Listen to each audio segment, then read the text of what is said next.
افریقی ملک گیمبیا میں حکومت گرانے کی کوشش ناکام بنا دی گئی۔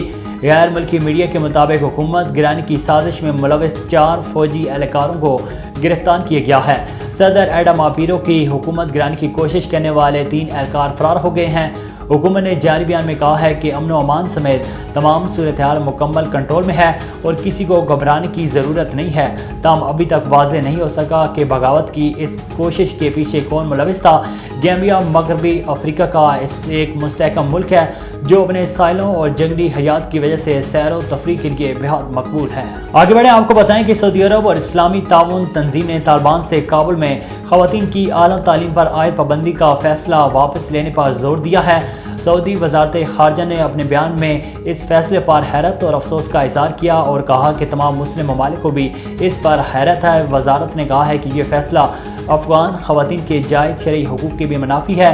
ان حقوق میں تعلیم کا حق سرفہرست ہے، جس کی بدولت خواتین اپنے ملک اور عوام کی خوشحالی، ترقی اور امن و استحکام میں اپنا کردار ادا کر سکتی ہیں۔ دوسری جانب OIC نے بھی افغان خواتین پر یونیورسٹیوں کے دروازے بند کرنے پر افغان حکومت کی مذمت کی ہے۔